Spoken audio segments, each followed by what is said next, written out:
Long before Mother Teresa's helicopter touched down at about 11:20 this morning, the crowds were gathering here at Knock. Among all of you who have made this pilgrimage to Knock this afternoon, we are privileged to have with us as a special guest at this Mass a pilgrim who has come from afar, a woman whose worldwide symbol for goodness and holiness. Not many claims made by the Irish clergy are widely or uncritically accepted, even in Ireland.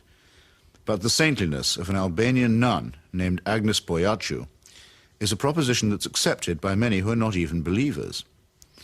Mother Teresa herself receives extravagant adulation as no more than her due. Of all the women in recent history, no one has captured the public imagination like Teresa of Calcutta. I'm not being facetious, and I'm certainly making no comparison when I say that no woman has made such an impact here since Our Lady herself appeared in 1879.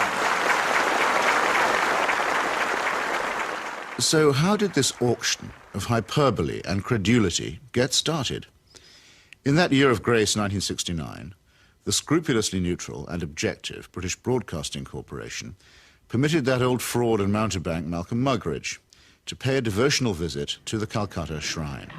Mother Teresa, after I met you in London, really the only thing I wanted to do is to come and see you in your work here. Now I've seen it. And of course it's a shining light. Himself arrogant, almost to the point of humility, Muggeridge became persuaded that he and his team had become the divinely appointed instruments of what he claimed was the first television miracle.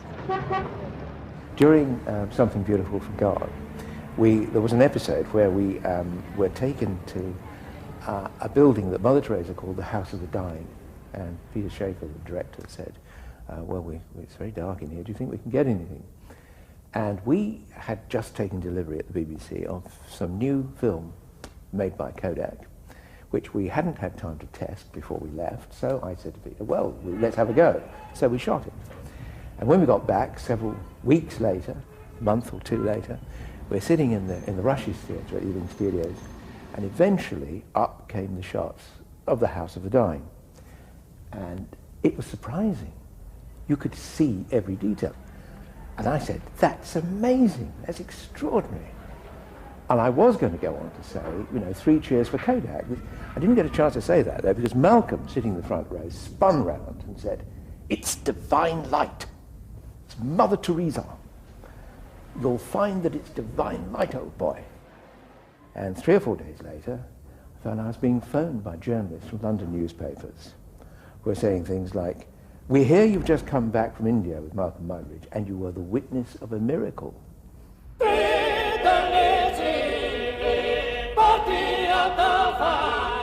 And a star was born.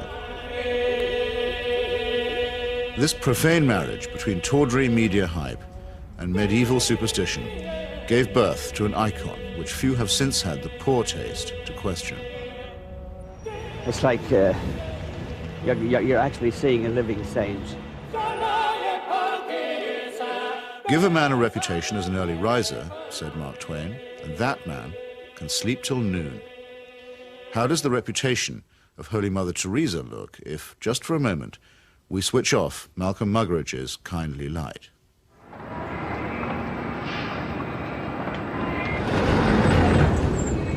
Mother Teresa is a Nobel Prize winner. She's a symbol. People in the West talk about her, so Indians adopt her at that level. The fact that what she does on the streets of Calcutta is really irrelevant to them. They couldn't care about it, and most of them don't even know. But Mother Teresa is the sort of figure you show to visitors. Mother Teresa's flagship institution is her home for the dying, a hospice which purportedly sweetens the last moments of otherwise destitute lives. My initial impression was of all the photographs and footage I've ever seen of Belsen and places like that, because all the patients had shaved heads. There are no chairs anywhere, there are just these stretcher beds, and they're like First World War stretcher beds. There's no garden, no yard even, no nothing. And I thought, what is this? This is 2 rooms with 50 to 60 men in one, 50 to 60 women in another. They're dying.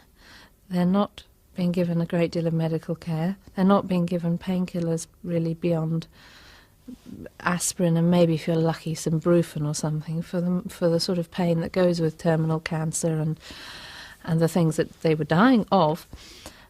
And I thought, what's the point? Right from the very beginning, I wanted to serve the poor purely for the love of God and to give them what the rich people get with money. I wanted to give to the poor for the love of God. They didn't have enough drips. The needles they used and reused over and over and over, and you would see some of the nuns rinsing needles under the cold water tap. And I asked one of them why she was doing it. And she said, well, to clean it. And I said, yes, but why are you not sterilising it? Why are you not boiling water and sterilising your needles? She says, there's no point.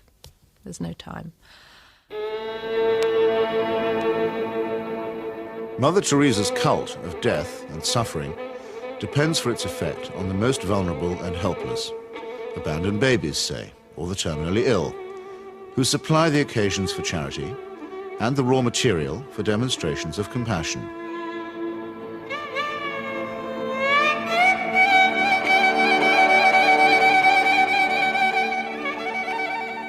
The first day I was there, when I'd finished working in the women's ward, I went and waited on the edge of the men's ward for my boyfriend, who was looking after a boy of 15 who was dying. And an American doctor told me that she had been trying to treat this boy and that he had a really relatively simple kidney complaint that had simply got worse and worse and worse because he hadn't had antibiotics, and he actually needed an operation.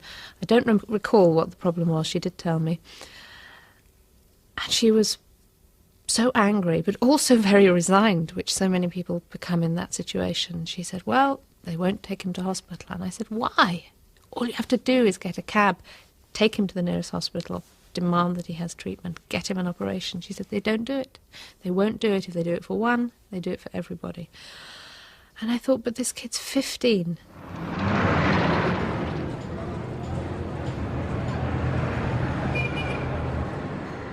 I ventured on my own pilgrimage to the missionaries of charity in Calcutta in early 1980. Who could fail to be touched by the work of the orphanage? Not I, though I did find myself a little put off by the mission's motto, he that loveth correction, loveth knowledge. Bit of a workhouse ring to that, perhaps. But it was Mother Teresa herself who completed the wreckage of the effect. As we stood by the tiny cots, she turned and said, this is how we fight abortion and contraception in Calcutta. Now, it might be argued that a campaign against family planning is low on the list of Calcutta's many pressing needs. But as a leading member of the Pope's fundamentalist tendency on matters of sex and procreation, Mother Teresa has made this single issue into her global crusade. The greatest destroyer of peace today is the cry of the innocent, unborn child. If a mother can murder her own child in her own womb, what is left for you and for me to kill each other? Tenderness about the unborn is an emotion that I share myself. But tenderness about the unborn also becomes an overtly political matter when it's preached by a presumable virgin who also campaigns against birth control. Let us promise Our Lady, who loves Ireland so much, that we will never allow in this country a single abortion.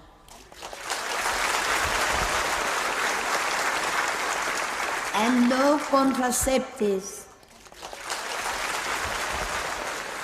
Mother Teresa has no politics, so she maintains, and so many people believe. But when she came to London in 1988, ostensibly as an advocate for the homeless, she bent the ear of the Iron Lady and sought to steer her to the support of a bill limiting abortion. The sponsors of that bill, who arranged the meeting, were in no doubt that her intervention was political. She's not a party political figure, but she's a political figure in the sense that, A, she is part of what may be called the Catholic agenda, the broader Christian right agenda, and the Catholic Church has been following what has generally been considered a hard-line approach under the present Pope. Now, she's part of that agenda, and that is fairly political agenda. I mean, you know, no abortion, opposition to birth control, ideas like that are fairly, you could say they would be contested in the political arena. And the second factor is that she is also part, if you like, of the Western agenda, where the West is still part of the third world. The rich world has a poor conscience. It wants, in fact it needs, to think that someone, somewhere, is doing something about the third world. And the Mother Teresa myth ministers to this desire. Here is a Western woman who has forsaken her life, albeit whatever life she might have had in Albania, you know, for sacrifice herself for the people of the third world. It makes the West feel better, you know. This is one of us again, once again rescuing the third world. Raising the roof. Yes, raising the roof. He's got his rations. Yes, he's got it, he's cleaning it. And then pecho shop. In the subliminal appeal that she generates, there is something of the mission to the heathen, something of the old colonial outpost, and something of Florence Nightingale. While in the silent and abject demeanour of her patients, there is something of the deserving poor. The great white hope in this iconography takes on the big black hole. And the rewards are by no means all in heaven.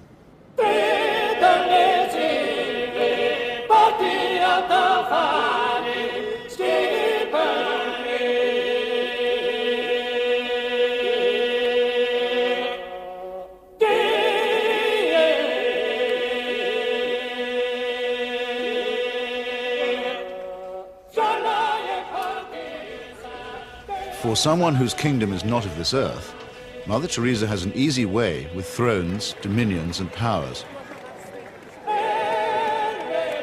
Why do the rulers of this sinful and selfish world find her so awfully congenial? Is it because she returns the compliment? She may or may not comfort the afflicted, but she has certainly never been known to afflict the comfortable. Some people see her here, posing with Ron and Nancy. In the truest sense, citizens of the world. Mother Teresa is. The very hand that bestowed the Medal of Freedom on Mother Teresa armed and paid the death squads of Central America. Accepting the award, with her customary modesty, on behalf of all the world's poor, she croaked, "I never realized that you loved the people so tenderly." I must say, I hadn't noticed that either. Reagan's proxies murdered, among many others, 4 American nuns and the Catholic Archbishop of San Salvador at the very moment that he was celebrating Mass. But, visiting the slaughterhouse states of the region during that period, Mother Teresa found nothing untoward. Everything was peaceful in the parts of the country we visited, she claimed, after touring the killing fields of Guatemala, adding for good measure, "I do not get involved in that sort of politics."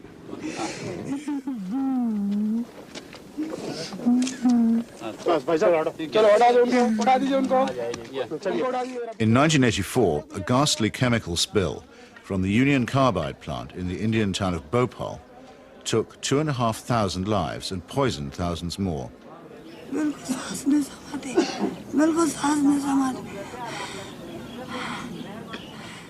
This was an act not of God, but of a negligent multinational corporation.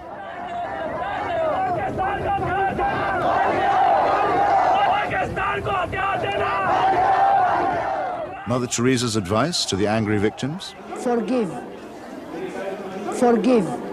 What Mother Teresa has done is she has accepted implicitly the idea that there's nothing much you can do for the poor except take them off the streets and, look after them. You cannot change their attitudes. You cannot make them feel that they have an ability, they may even have the means to improve and change their lives. She's not bothered with that agenda. She's only bothered with the agenda of trying to rescue their souls and make them a bit better before they go on to the eternal life, which is a very understandable, but in fact a very old-fashioned Christian idea. It is not a question of saying, how can we tackle the real problems of poverty?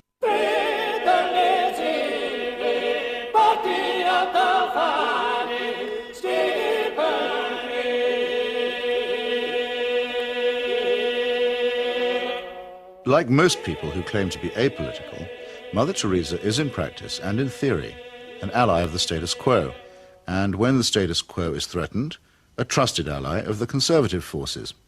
This places her in bold contrast to those, even among the religious, who have rejected the fatalistic and submissive conclusions about poverty that are promulgated by Catholic traditionalists like her. With our hands, with our life, with our love, we ask justice, we ask freedom, and we take justice, because the justice is not like a gift which they gave. No, liberty, freedom, they don't give that. We have to take that. And in fact, we go through the streets and we took our liberty, we took our freedom, asking for justice. The Roman Catholic hierarchy has never forgiven Father Aristide, the legally elected president of Haiti, whom it regards as a base heretic. For his efforts to chase the moneylenders from the temple, he was banished from his order and forbidden to serve Mass. To the very last, the Vatican was the only foreign power to recognize the military junta that misruled Haiti. And the ground for this, too, was prepared by Mother Teresa. In 1980, she visited the island and accepted the Haitian Legion of Honor Award from Baby Doc Duvalier. She found much to praise in his corrupt, dynastic regime, telling astonished reporters that she had, quote, never seen the poor people being so familiar with their head of state as they were with the Duvaliers. It was a beautiful lesson for me, she simpered. I've learned something from it. The Haitian people, indeed, could not wait to get close to the Duvaliers, who in their turn moved forever to the French Riviera.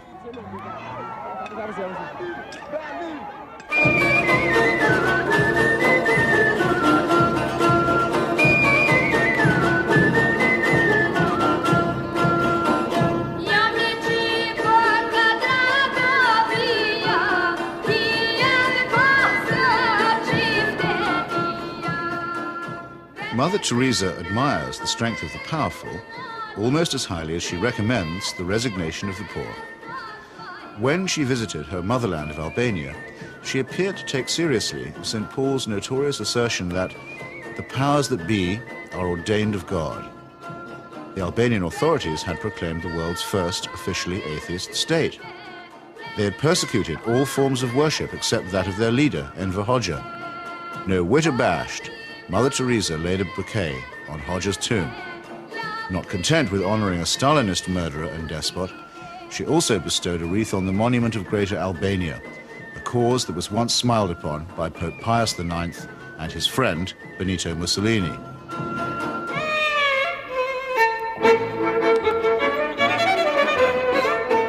Albania is, for secular reasons, quite rich in orphans. So there was ample scope for an orphanage specialist to praise the institutions of the regime while keeping silent about its victims.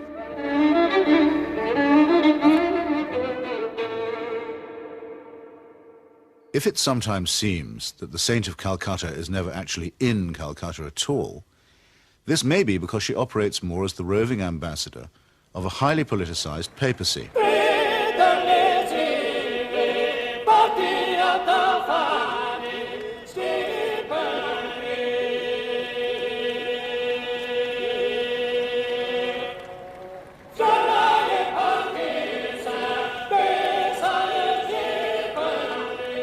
Vatican foreign policy has taken her from the shores of Lebanon, where the Roman Catholic militia perpetrated the mass murder at the Sabra and Shatila camps, to Nicaragua, where the cardinal was the patron of the Contras, to Armenia, where she helped Mother Church gain a foothold in the Soviet Union.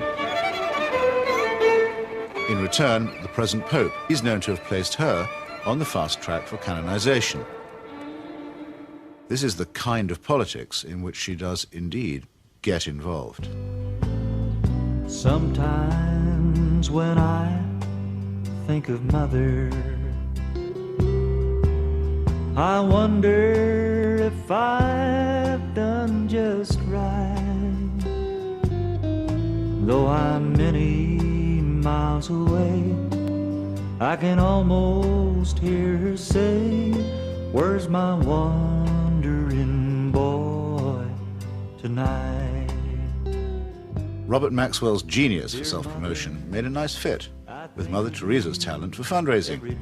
It became hard to decide which of the two was using which, or was it both?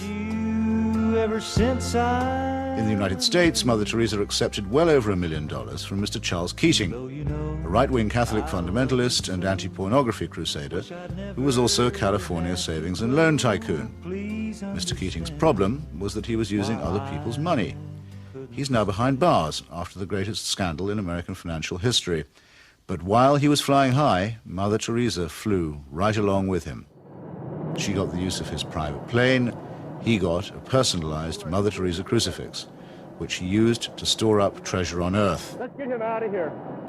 Why should the missionaries of charity have such a special vocation for work among the rich? And does Mother Teresa pick frauds because they need her help more than the honest billionaires? It's not a question that she's ever answered, but then, in the prevailing atmosphere of piety and adoration, it's not a question that she's ever been asked.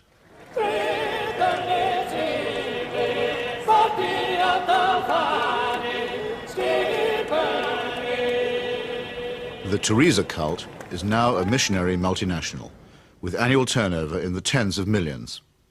If concentrated in Calcutta, that could certainly support a large hospital, and perhaps even make a noticeable difference. But Mother Teresa has chosen instead to spread her franchise very thinly. To her, the convent and the catechism matter more than the clinic. Now we are in 105 countries and we have 500 convents all around the world, without counting India. Beautiful.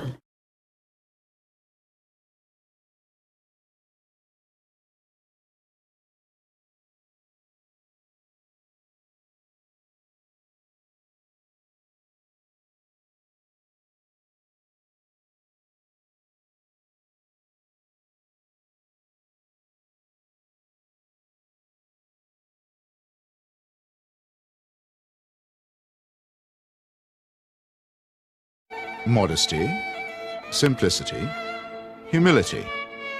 By these canonical keywords, we are taught that we may recognize saints. Yet Mother Teresa regards herself as mandated by heaven, which is hardly modest. She lends spiritual solace to dictators and to wealthy exploiters, which is scarcely the essence of simplicity. And she preaches surrender and prostration to the poor, which a truly humble person would barely have the nerve to do.